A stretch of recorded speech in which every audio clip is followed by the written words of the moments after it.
Electoral Commission Chairperson Charlotte Osei has told Parliament the omission of internally generated funds amounting to 2.5 million cedis from the Commission's financial statement was an oversight.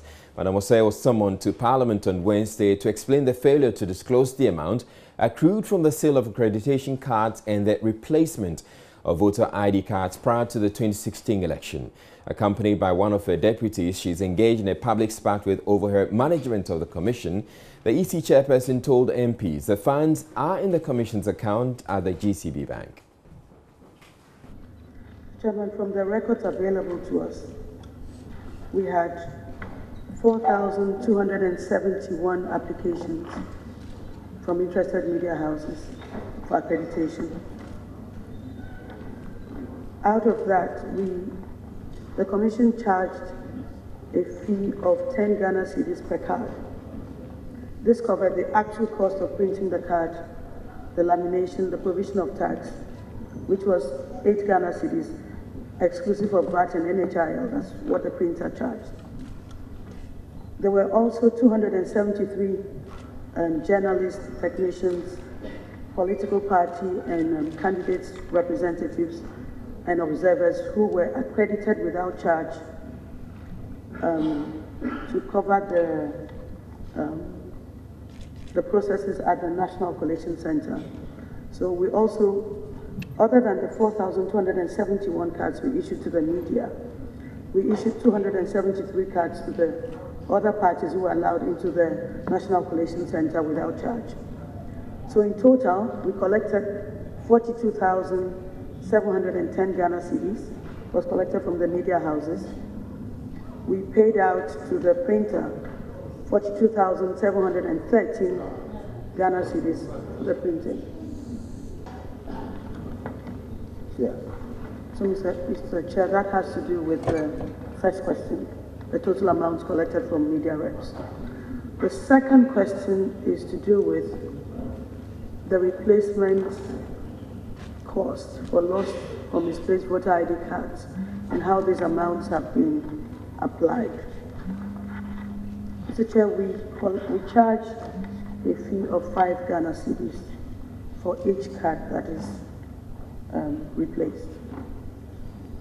We have opened an account with the Ghana Commercial Bank, Boundary Road.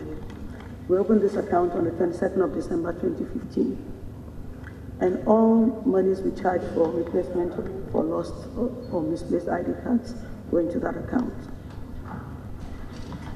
For the duration up to the 24th of July 2017, we have collected 2,590,000 Ghana cedis.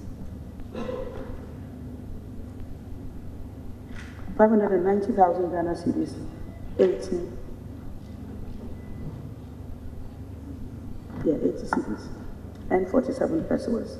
That is 2,590,080.47. That's the total amount we have collected from the public for lost ID cards, the replacement cost. We have not expended any of that. To expend it, you need the permission, you need to seek the consent of the Minister of Finance. So we have not expended any of that so far. Now, Charlotte Osei, of course, a stir in the House when she claimed she was there to answer questions in her personal capacity. Mr. Chair, the chairperson was categorical that the amount did not find expression in the 2017 budget. As he said to us that it was plain oversight. It was just an oversight. I'm asking, when did they discover the amount was sitting in that account that was not captured in the budget? When was that discovery made? Mr. Chair, when I got the letter from Parliament inviting me to come and speak to how much we had collected for lost or replaced ID cards, then we requested a bank statement, and that's what I found in the bank statement is what I've come to report to the House. So you made a discovery just when you had the letter. You made a discovery just when the House asked her to come and answer. That's when she discovered that this was stated. Otherwise, we're not going to discover that there are any such amount sat anywhere. Mr. Chair, I'm not the entire commission. There are other people who work on these things. I'm speaking for myself as chair.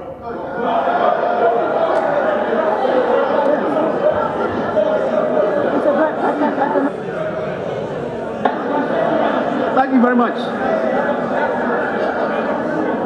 Mr. Chairman, that is very informative. Mr. Chair, please let me explain. Mr. Chairman, can I explain? Mr. Chairman, the chairperson, she says she has further explanation to that. She says she has further explanation to that. Can I allow? Mr. Chair, the way the question was couched is when did I discover? And I'm saying I, as a person, when I got the letter from Parliament, I requested the bank statement, and then what I found is what I've presented. There are other people who work within the department on this every day, so it's not a discovery matter, so to speak. They must know what is being paid into the account and what is happening there. So when you said it was an oversight, were you speaking for those of them who cover that, or for yourself? No. For myself, because I have not spoken to them yet. If you allow me, I'll go and engage the technical staff who prepared the budget and find out exactly what happened. The question was, how come that it didn't find expression in the 2017 budget? And you told us that it was an oversight. Mm-hmm. So how can you say that you're speaking for yourself? Because unless I engage them, I cannot give you any other explanation. If you allow me, I can go back, sit with the technical people, and then come back to you. So in that case, you should have told us that you need to consult the officers in charge. Why don't you tell us?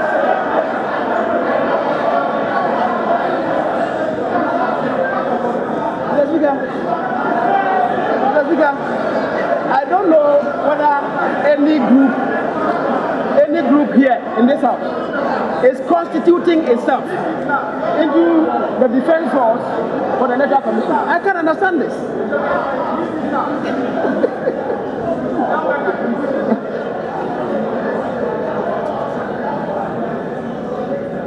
Mr. Chair, because when the question was asked, how come that it didn't find expression in the budget?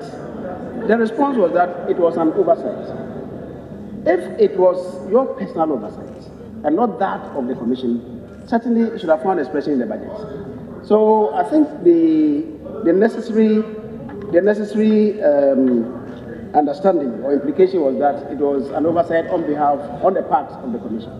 That is why it is strange you now saying that, oh, when you said it was an oversight, you are referring to yourself.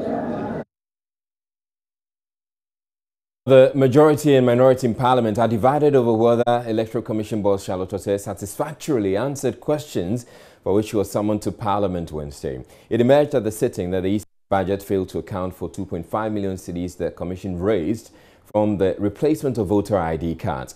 The MP whose question triggered her summoning, Eugene Boachientry, tells Journey News the responses were inadequate. I'm satisfied. We are talking about a statutory body charged with the conduct of our elections. And the answers she gave today were unsatisfactory. Okay, because we are submitting a budget estimate to the Parliament of Ghana, who has an oversight responsibility for government incomes, expenditures, and revenues. And you fail to capture a very important segment, which is internally generated funds. Whereas in that same year, you've collected from Ghanaian citizens, parliamentary and presidential candidates, as well as others, right? And all these things were not captured in the budget estimate, and we've got it approved. So that's why I posed the rhetorical question to her, that now that her budget has been approved, and the Ministry of Finance is going to release funds to her outfit. How is she going to rectify that anomaly? It's a matter of great importance to our country. So that for you, well, you don't buy the suggestion that it was an oversight. So then what happened? Someone probably wanted to, make money out of the process. I think it was the latter part of a submission. She said that this is her personal explanation. Do you buy that? She's the chairperson of the Electoral Commission of Ghana. She cannot have a personal explanation. The buck stops with her. So you think the division in codes within the commission is what has resulted in this claimed oversight when it comes to the issue of the palpably manifested today, that all is not well with our EC. You even saw the seating arrangement at the very beginning of proceedings, where members were urging the two of them to sit together. So all is not well with the Ghana EC. But NDC MP for Tamale Central, Yusuf Hussaini, disagrees. Madam Charlotte did extremely well in view of the present developments at the Electoral Commission and the circumstances surrounding her appointment and continuous stay in office, especially the petition presented to the Chief Justice by the President of the country. She did extremely well. She was virtually in control of what she was saying. The minority says even the fact that she indicated there was an oversight in terms of the IGF is an indication that all is not well with the commission. The majority? The minority. Yes, the majority. I mean, that's what they are saying. Well, I have addressed that already. I basically think that Charlotte Osei was being the Electoral Commissioner. Indeed, she didn't come here as Charlotte Osei, she came as Electoral Commissioner. The Electoral Commissioner was being fair and candid to the best of her knowledge. Today, we are all riding on the question and giving it credibility without failing to verify its authenticity and veracity. But meanwhile, we are holding Madam, the Electoral Commissioner, accountable for saying that she speaks for herself. I believe that she was under immense pressure. She continues to soak the pressure until such a time that she snapped. Speaking for myself, answer was the lowest point in the answers. But now the leadership is meeting her as part of efforts to resolve the internal wrangling there. What do you make of it in the light of the petition that has been forwarded to the president demanding her removal? Well, I think that I have said it and I will say it again here. I think that it is not the work of leadership. I think it should be the work of the General Peace Council or Ghana Peace Council. That if they had taken the initiative long ago when the smoldering fire at the Electoral Commission was beginning to show, they would have been able to prevent a full-fledged conflagration, or what is it? I mean, a burst of fire. Charlotte Osei subsequently met leadership of Parliament to discuss internal wrangling at the Commission, despite an objection by the minority. Haruna Idrisu, the minority leader, insists the petition to Parliament to remove Madam Osei makes it unnecessary for Parliament to attempt mediating the issue. Majority Chief Whip Ameya Treme says there is nothing wrong with the meeting. The meeting has been fixed and we are going for the meeting. The fact that the president this afternoon referred the issue to the Chief Justice, isn't that a game changer for all others to withdraw your hands from it? If we meet as leaders and we think that anything that we do will be prejudicial to the process that has been kick-started by the petitioners and by the president, we shall recuse ourselves. Okay, but for now, you are going ahead with it, despite the minority meeting, so we are going. It's very unfortunate for the chairperson of the commission to have told us that by failing to indicate IGF, the monies that the commission raised by itself in terms of replacement of ID cards and the accreditation fees that the commission took from journalists is an oversight because it did not appear in their budget. How can you fail to recognize the fact that about 3 million Ghana cedis did not appear and you say it's an oversight? You're watching Joy News Prime. We're taking a break, but there's more to come on the wrangling, internal wrangling at the Electoral Commission. Well, the President has forwarded the petition seeking or demanding the removal of the Electoral Commission boss to the Chief Justice, which means that the Chief Justice is to set up a probe into the alleged infractions committed by the EC chairperson. So we have that coming up after this break. Please stay tuned.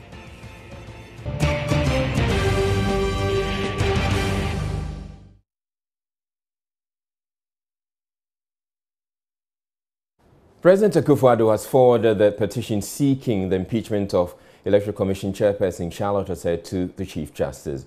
A statement by the Director of Communications at the Flagstaff House Wednesday said the President's action is in line with the directive spelled out in Article 146, Section 3 of the 1902 Constitution. The statement said, quote, President Akufo-Addo on Wednesday, 26 July 2017, referred a petition purporting to invoke Article 146, Section 3 of the Constitution in respect of the office of the Chairperson of the Electoral Commission, Charlotte Osei, to the Chief Justice, Justice Ofer Akufo.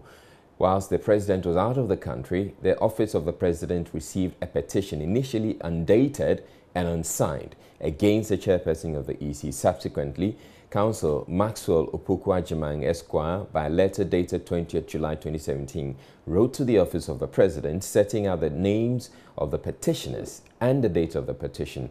Pursuant to the terms of Article 146, Section 3, President Akufo-Addo has thus referred the petition to the Chief Justice for resolution in accordance with the provisions of Article 146, Section 3. Now, a private legal practitioner and a law lecturer at the University of Ghana has described as unlawful calls for the EC Chair Charlotte Osei and her two deputies to step down. Speaking on the polls, the lawyer explained that those calls will be legitimate only after the Chief Justice has determined the prima facie evidence on the matter. The law, that is not what the law requires. Because if by giving a petition to the President, forwarding the petition to the Chief Justice, it means officers have to step aside, then all of our public officers who have security of tenure are, because like I said, by starting a process doesn't necessarily mean that there is merit or there is no merit. Anybody can start a process. If we are going to adopt that approach, is that if for any reason I do not want a particular office holder to be in office, I just start a process. And once I start the process, the President has to give it to the Chief Justice. The petition is given to the Chief Justice. We are calling for people to step aside. So the calls for anybody to step aside at this stage are premature. That's not what the law says. Only after a committee has been set up that would be legitimate. It is only after a committee has been set up, then a discretion is given to the President to decide whether or not he wants to suspend the person concerned while the investigations go on, or not to suspend the person. So at this stage, really, everything is now with the Chief Justice. Okay. She has to determine whether or not a prima facie case has been made, and then we take it from there. So that anybody had a petition under Article 146, by the virtue of starting, does not necessarily mean that the petition has merit or that it does. And the President doesn't make that determination before forwarding Chief Justice. It is not within the President's prerogative to consider the petition to see whether or not he doesn't have to do that. Once the petition is given to him, he has to forward it to the Chief Justice. At this stage, there is no basis for anybody or not the petition has merit, not at all. Now, the Institute for Democratic Governance and the Civic Forum Initiative say they support calls for the three top officials embroiled in the current spat at the Electoral Commission to step aside and allow for full investigations into the matter. IDEC and CFI, in a statement released on Wednesday, are proposing the appointment of an interim chair to create a more conducive environment for the Commission to do its work normally. Here are excerpts of the statement jointly signed by CFI Chairman and IDEC's Executive Director.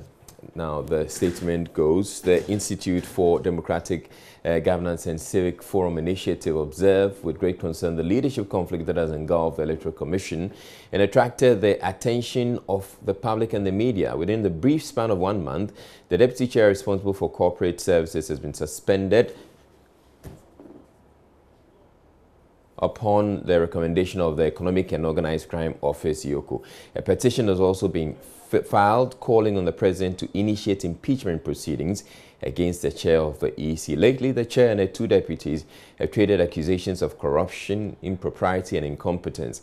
This internal situation at the EC, a highly regarded electoral management body in Africa, threatens to create institutional paralysis and cause international reputational damage with dire consequences. The near-crisis situation needs to be dealt with expeditiously to sustain the EC's capacity to perform its statutory functions. Within the next 24 months, the EC is expected to conduct elections at the National Delegates Congresses of the various political parties, presidential and parliamentary primaries, district-level elections, and possibly hold a referendum on constitutional amendments which would lead to the creation of new regions and introduce multi-party elections in the districts. Additionally, it may have to redemarcate constituency boundaries while undertaking all the necessary tasks for conducting the 2020 presidential and parliamentary elections successfully. The EC requires a unified leadership and internal harmony to perform these functions effectively and professionally.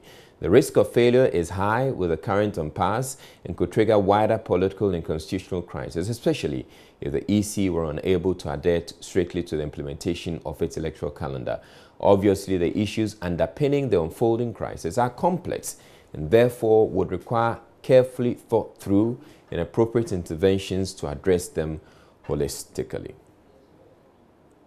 Now, it says we support the call for the 3 top officials embroiled in the current saga to step aside and allow for full investigations into the matter. But there is also a need for additional measures that will immediately guarantee the operational continuity and efficiency of the EC. In the light of these observations, the IDEC and CFI do hereby recommend as follows. So they're saying that the current chair, together with the 2 deputies who are implicated in the conflict, should be made to step aside and investigated following due process.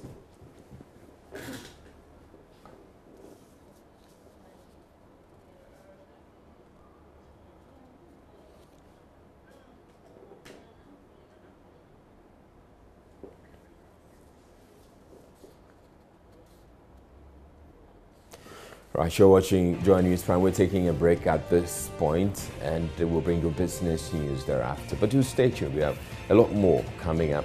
Don't go away.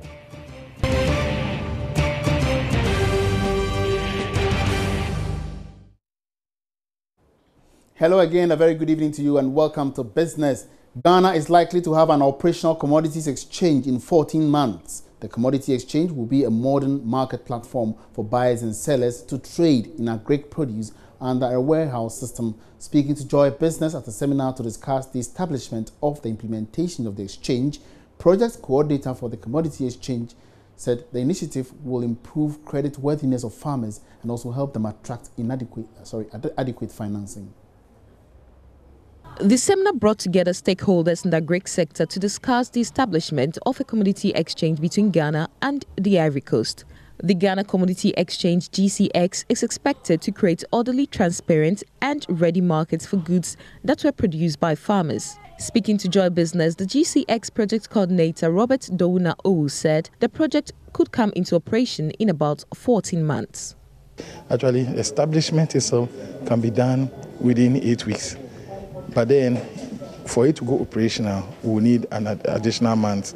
Maybe we could need another 4 months also, because this is a new thing, to make sure that it's actually operational. You can say that the bell has been rung. But once the bell is rung, there shouldn't be any interruption. Once the bell is rung, it should just keep going and go on till forever and ever. When do you think we are likely to get this thing, running as an operational? I would say within 14 months. We should have an operational exchange in Ghana, backed by a warehouse system. Besides improving agricultural activities, the GCX coordinator added the exchange will improve the creditworthiness of farmers. It's very timely because at this stage of our economy, farmers are complaining of access to credit. for example. Now, why are the banks not willing to give credit to farmers? Because they don't have collaterals, or what the banks would deem to be dependable collaterals. And we believe that with the warehouse receipt system, when you take your receipt to the bank, for example, and you put you represent your commodity in the warehouse as collateral, because there is an exchange. Of course, the exchange thrives on integrity, trust, efficiency, and orderliness, which the banks know. They would be able to trust that receipt and know that if you come with a receipt that says that you have 1,000 bags of meat of a certain grade, they know what the cost of that grade is, and they will be able to do the unnecessary risk analysis much easier and faster to grant you the loan that you seek.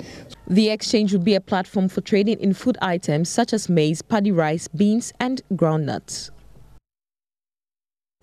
Obviously, some good news for farmers out there. In another development, Chief Technical Advisor to the Agric Minister, Asante Korabia, has assured the current army worm invasion will have no impact on food security in the country. When you go to the field, in the regions and the districts, you see that farmers have been able to apply the seeds, they have been able to sow the seeds, and they have applied the fertilizers. And on the ground, this year too, fortunately, the rains have been very, very good. And we are on track. The planning for food and jobs has been a success as at now. Okay. Notwithstanding, the planting of food and jobs has been a success, but recently we've been faced with this whole armyworm situation. Hasn't it caused any damages or disrupted processes? Oh, the armyworm incidents came in as not expected, because this is the first time that pest has come into our country. Yes, so it came in as a shock. But in reality, we have been able to bring it under control.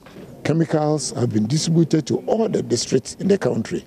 So as we speak now, we have chemicals available in all the districts, where any farmer who reports of any incidents, chemicals are supplied, spraying is done, and currently, I would say, it's totally under control.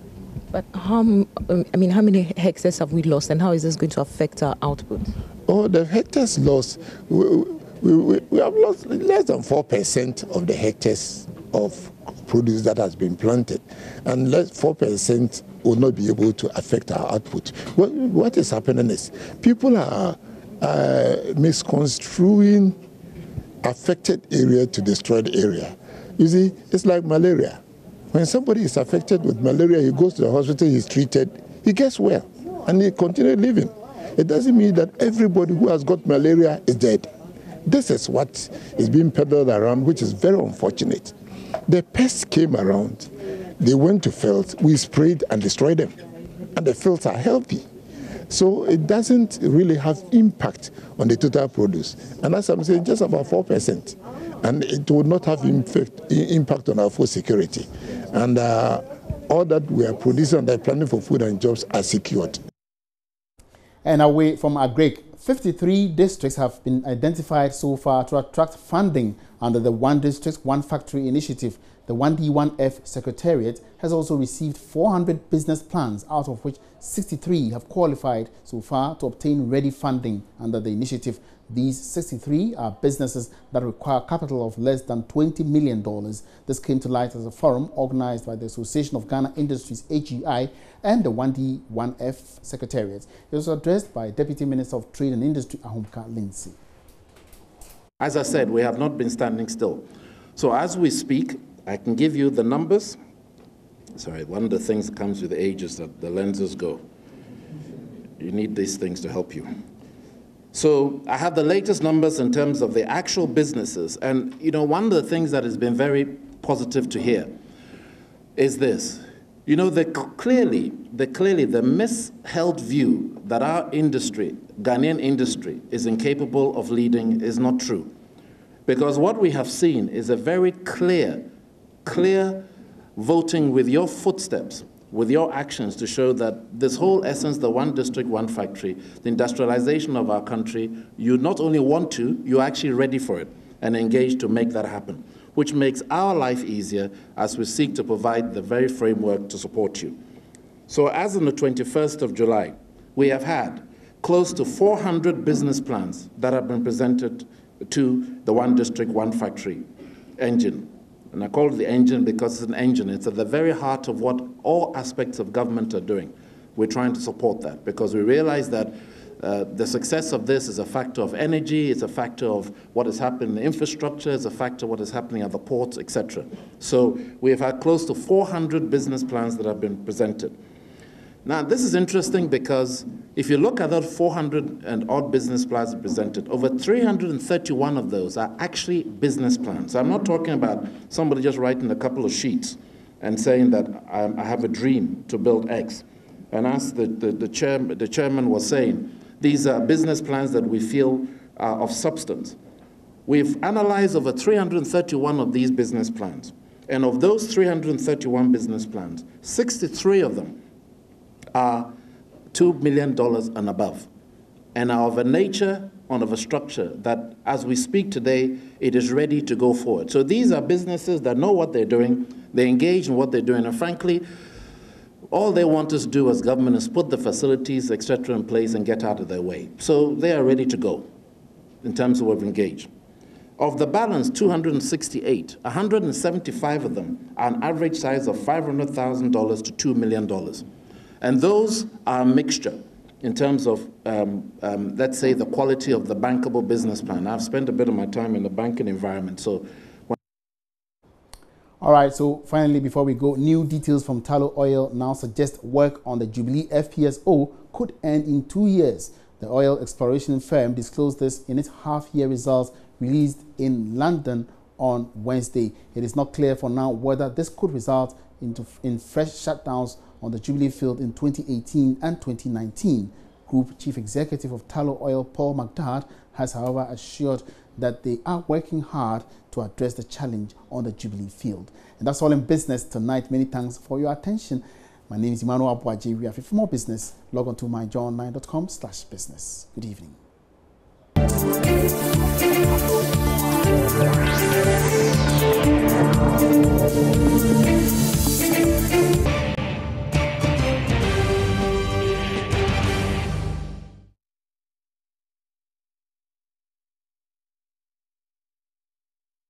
Now, Minority Leader Haruna Idrisu is demanding government states its official position on the motion by Adanse Asokwa MP KT Hammond, asking Parliament to rescind its approval for the AmeriPower deal passed last year. Haruna Idrisu says the move will have consequence for the country's energy security, and government needs to clearly state what it thinks about it and how it will handle the fallout. Mr. Hammond has filed a petition in Parliament claiming the deal, which was approved by the House in March last year, contained gross misrepresentation of facts and should not be allowed to stand. He insists the deal was overpriced, but the minority leader is questioning the basis for KT Hammond's motion. There is notice of a motion filed by the Honorable KT Hammond seeking a rescission order on the Ameri transaction and contract, and requesting Parliament to rescind its decision on the basis or reasons of gross misrepresentation. We would want to know the official government position on the matter as the contract is in force. And the matter, if even Parliament took a decision, will have consequence on our energy generation, and matters relating to Dumsor is coming back, and otherwise another economic consequence of paying back and compensating for investment relative to the operation of the contract. So it's important that the minorities apprise the official government position on the subject. A decision by Cabinet or the Executive President would be a useful guide for our purpose in order to prepare ahead of it. Now, two, we are also at a loss whether a member of Parliament can just wake up, as disgruntled as a member may be, to seek to rescind a decision of a previous Parliament. An official government position will guide the next steps of the minority. Thank you very much. But the minority's official position is that you think this is out of place and you won't support it, I guess. I'm just guessing, based on what you said. I should know government's official position first, then I'll share our position with you. But what we do know is that the Ameri intervention has been useful for the state of Ghana. The contract is ongoing, and therefore its rescission and abrogation will have consequence. Who will take responsibility for it? We want to know. But the NPP MP Fuadanse Aso-Kwaketiamo has defended his decision to file the motion. I am saying that in 15, I remember was the ranking member on energy, supported a motion to approve an agreement with a company called Mary. So much money was involved. Subsequent to that, something has come to my attention as a member of parliament. It's incumbent on me to let Parliament and the people of Ghana be aware of the facts. And if on the basis of those facts, the Speaker takes the view that the call I'm making is legitimate, it's proper, then the Speaker rules on that. So all this business marketing, one should go to court, should do that and do that. What is court got to do with it? I am not privy to the contract. I have no locus to go to court, but I do have locus on the floor of this house to make the to file the motion that I have filed. Simplicity. Are you doing this with the support of government and the majority side? Professor Mills of blessed memory, who told them, so why does he want to know whether the government is supporting this one? Or this is a matter for Parliament. So between Katie Hammond, Parliament and the government, only but between Katie Hammond, NDC, MPP, whatever, and Parliament, it's the gamut of the system that I've set out. So the MPP in Parliament here is in support of what you are doing. Just for clarity, I just want to be clear. I've filed a motion. The motion is for the Speaker to rule on whether the majority is MPP in Parliament is in favor or NDC in this. It's really neither here or there. It's absolutely immaterial. It all now depends on what the Speaker says. The Minister of Fisheries and Aquaculture Development has assured fishermen supply of premix fuel will be restored soon. Elizabeth Afolekwe attributed the shortage in some parts of the central and western regions to challenges faced by the Tema oil refinery producers of the fuel. The National Premix Fuel Secretariat has already placed the order for the fuel. It is the Tema oil refinery that produces the fuel. And at the moment, I hear they are facing problems with their pumps. We are in the fishing season, and the demand for premix fuel has risen. So there are a lot of orders. We've placed a lot of orders, but unfortunately, there's a problem with their pump. It's slow in filling the tanks. So they are going to meet the leadership of TOR is going to meet with the leadership of the National Premix Fuel Secretariat today, this morning. They might be in the meeting at the moment, trying to find out or fashion out ways of improving upon the delivery of the fuel.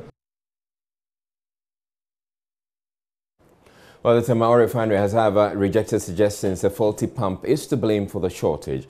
In a statement released on Wednesday, TOR said the pump in question has always been in good condition and that the problem is more of a sharp increase in demand for premix. And I'm going to be reading the statement to you. The Tema oil refinery limited has observed with concern the recent statements in the media by the Minister for Fisheries and Agriculture relating to the integrity of the pump at Tema oil refinery to deliver premix fuel to the fishing community. TOR wishes to state the facts as follows. The pump at TOR has always been in good condition and has the capability to comfortably deliver up to 200 trucks of premix fuel a week. In the last couple of years, however, there has been an upsurge in the demand of premix fuel. The situation has in effect caused an increase in the amount of premix fuel released to the fishing community by TOR. Currently, TOR loads premix 5 to 6 days in a week to meet the demand. TOR has from January 2017 to date released over 44 million litres of premix to the market. This represents over 3,250 trucks. In the period from July 10 to 14, a total of 1,917,000 litres or 142 trucks was released to the market. Again, between July 17 to 21, 1,876,500 litres or 139 trucks was released. On 25th July alone, it says 472,000 litres or 35 trucks was then again released to the markets. Now, it goes on to give a breakdown of which trucks, so the allocations that have been done in July. At a recent meeting between the National Petroleum Authority, TOR, and the Premix Committee in June this year, it was agreed that the normal weekly allocation be limited to between 120 and 150 trucks and increase it to 200 trucks during the peak fishing season. It concludes by saying the shortage of the product, as alleged, is attributed to distribution by the Premix Secretariat. Nonetheless, TOR is trying its best to meet the sudden high demand, and the statement is signed by John Sapara Grant. He is the manager for distribution. The Court of Appeal has dismissed a motion filed by suspended lawyer Francis Javier Sosu seeking to suspend his 3-year ban by the General Legal Council, pending a determination of an appeal challenging the suspension. The GLC in June this year suspended Mr. Sosu after I found him guilty of overcharging a client and also violating the legal profession's code of conduct that prevents lawyers from advertising their services. He subsequently filed an appeal describing his suspension as a substantial miscarriage of justice. Delivering his ruling, Justice Henry Anthony Kofi said the jurisdiction of the court had not been triggered appropriately. Joining us, Joseph Akable has more. So it was the hope of the suspended lawyer that the Court of Appeal will put his suspension on hold. His lawyers at the previous hearing had argued that allowing the suspension to hold whilst he argues against that decision in court will be grossly unfair. He said the legal practitioner who had been suspended was one who survived by practicing that profession, for which reason, since he was challenging that decision suspending him, it was only appropriate that the court puts that suspension on hold. This was opposed by lawyers for the General Legal Council, who had insisted that the jurisdiction of the court had not been triggered appropriately. They had argued that the disciplinary committee of the General Legal Council was not a court in the sense of a high court for which decision will be challenged at the Court of Appeal. They insisted that since the disciplinary committee was under the General Legal Council, any such appeal must first go to the General Legal Council itself before coming over to the Court of Appeal. Delivering that ruling in this matter, Justice Kofi said that they had failed to trigger the jurisdiction of the court appropriately, for which reason he dismissed that application that was made. For lawyer Francis Xavier Sosu, the suspended lawyer, he is clear in his mind that this is not the last of the matter and eventually he will have his way. I mean, it's the decision of the court, and for now we would abide by that decision, and then I'm seeing my lawyers and then we can take the next appropriate steps. But absolutely, I am confident that at the end of the day, I mean, justice will be done. You know, it is often said that the wheels of justice grind slowly, but surely, you know, you would get there. I have no doubt whatsoever what God will do at the end of the day. I believe that at the end of the day, this whole story will be written in gold, and I have no doubt about that.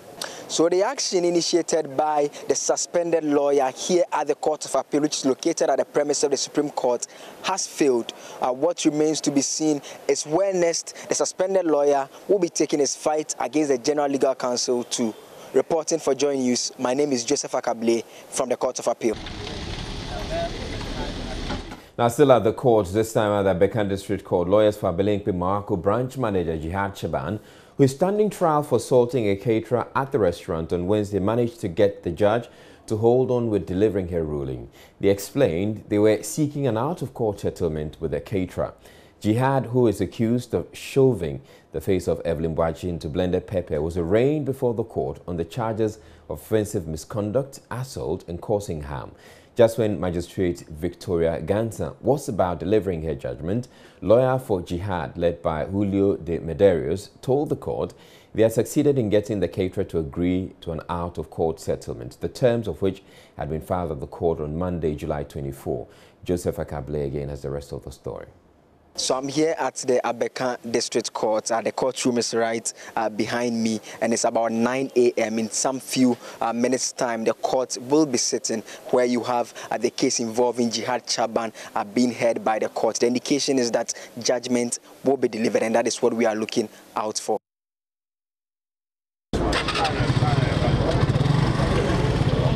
Jihad So we may have to wait till August 2 to know whether that judgment will be given. Now, this is because lawyers for Jihad Chaban, led by Julio de Medeiros, had just informed the court that they had got Evelyn Boachi, the caterer, to agree to an out-of-court settlement, the terms of which they have presented to the court on July 24, and they are asking that the judge holds on to a judgment and takes a look at this agreement. Magistrate Victoria Ganza tried to remind them about the fact that the terms, the latter part of it, talks about the fact that this should bring an end to the civil matter, of which the case has a criminal dimension which the state is prosecuting. But Victoria Ganza says she wants to have a look at it, and on August 2, she will inform them whether she will go ahead with a judgment or still agree for an out-of-court settlement. So August 2 would definitely be the date. But for the lawyer for the accused person, Jihad Chaban, Julio de Medeiros, he is clear in his mind that they are doing the right thing.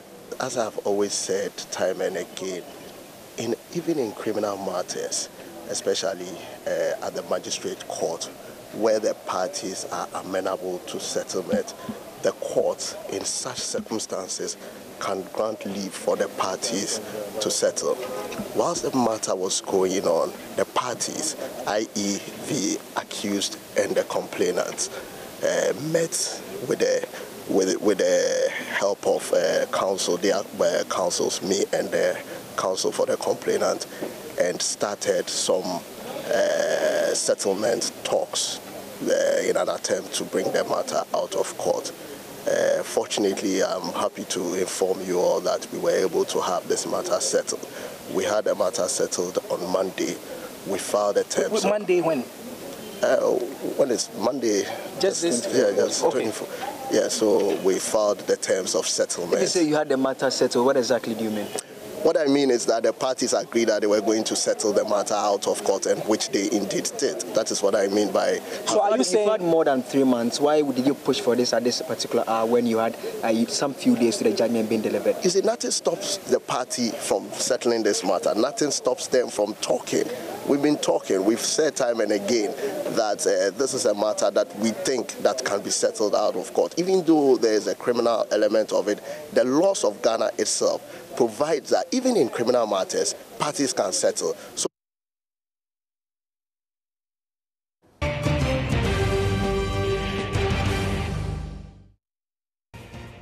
now, have you ever been constrained with space in your office, and how far did you go to fix that challenge? The North Dai Education Directorate, in a bid to create space in an uncompleted one-story building it currently occupies, has converted the toilet facility into an office space for staff. Latif Idris, who just returned from the Volta region, reports staff of the Education Directorate operate from the toilet, whilst a facility that could serve same purpose wastes away in a nearby town, Vakbo. A community with poor supervision of its educational system is as good as a community with no access to education. For the supervisory body to be effective, it needs, among other things, a conducive environment and working space. This said, checks at the North Dai Education Directorate reveal personnel have had to make do with a space that is almost non-existent. In a quest to fix that challenge, the unimaginable has been done. Where I'm standing now is a washroom, a toilet facility on my right, and a urinal just beside it. And here is supposed to be the place where the hand washing takes place after using the toilet facility. Now today it has been created as an office space for personnel of the directorates to operate from. The North Dai District Education Director, Benedict Abla Akache, explains why she initiated such a wild intervention to create space. I'm not satisfied with the facility under which we are working, but there is no other alternative. So we have settled the structure and we are trying our best to build education in North Dai and Ghana as a whole. Is the facility giving you the space to do your best? No. You've gone the extreme in a bid to create space for your personnel. How does it feel seeing your men working under such condition? It's a sad situation, and the office must operate. Converting the toilet facility into an office space means personnel at the directorate have another challenge on their hands. You saw our urinal outside. That is for both male and female. And this is the district education yes, directorate we are talking about. A toilet facility from the school nearby. As the staff of the directorate struggle with space, where to keep stationery and files is another issue of concern. Our facilities are so limited. We have to convert toilet urinal as our office.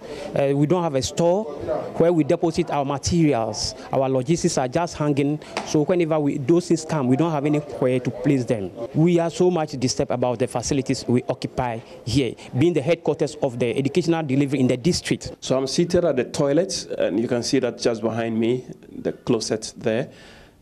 And this is an office.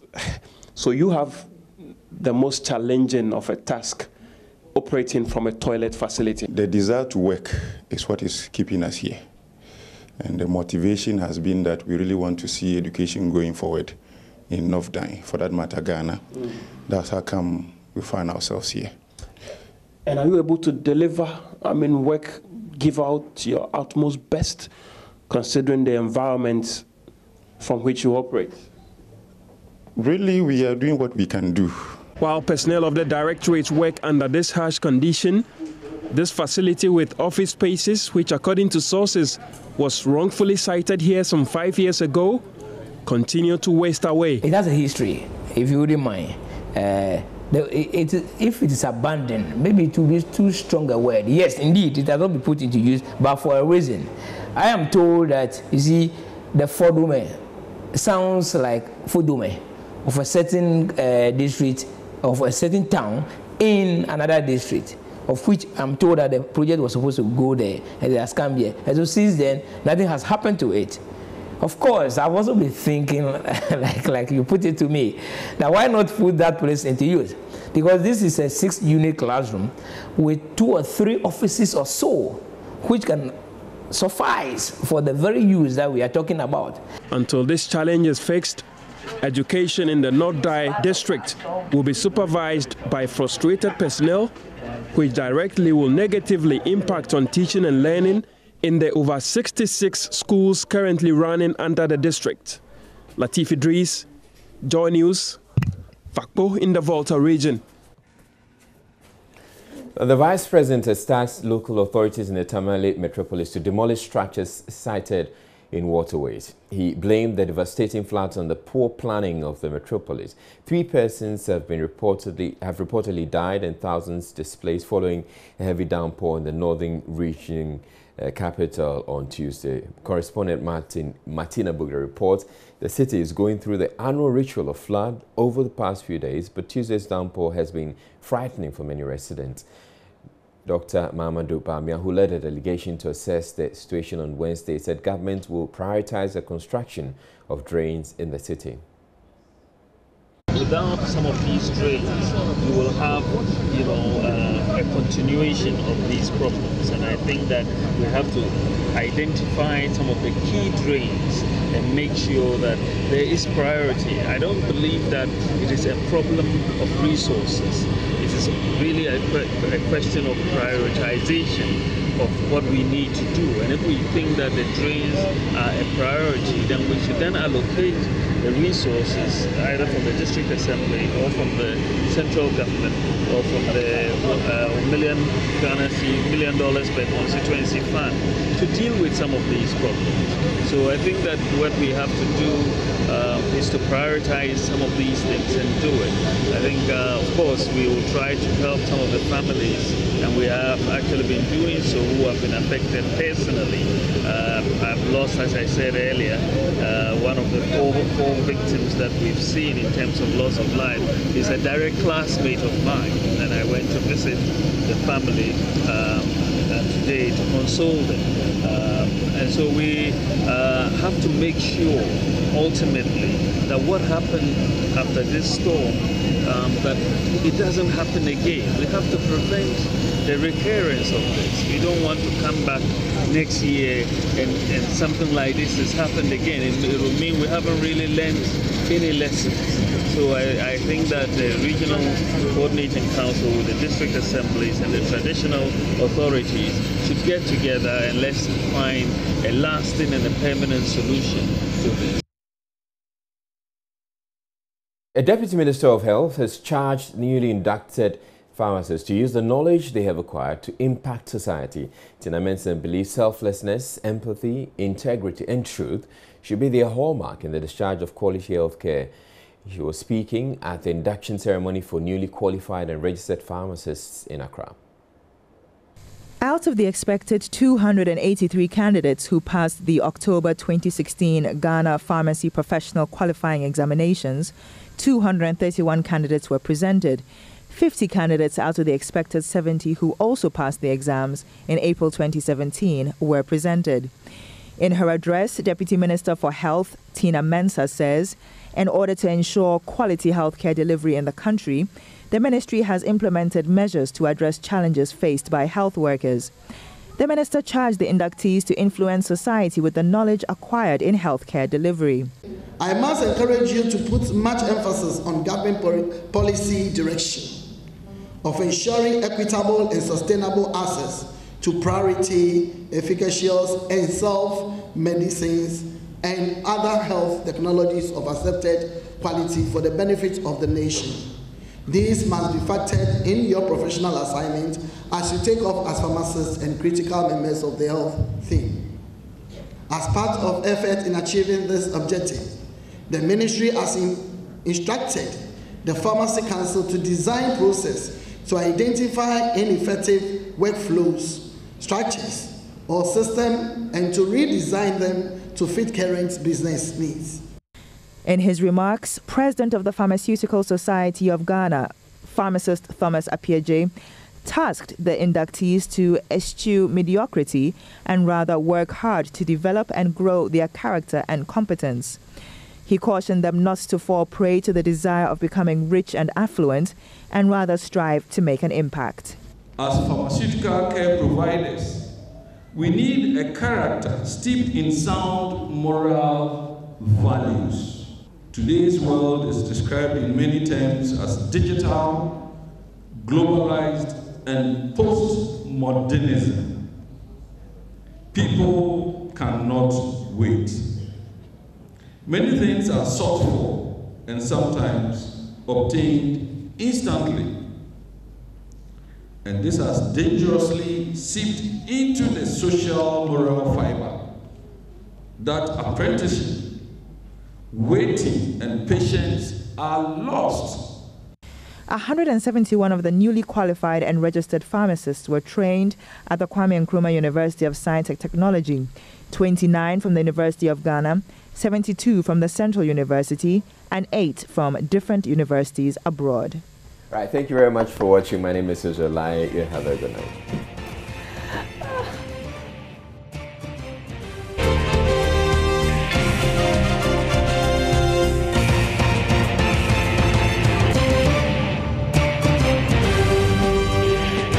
This is Joy News Prime.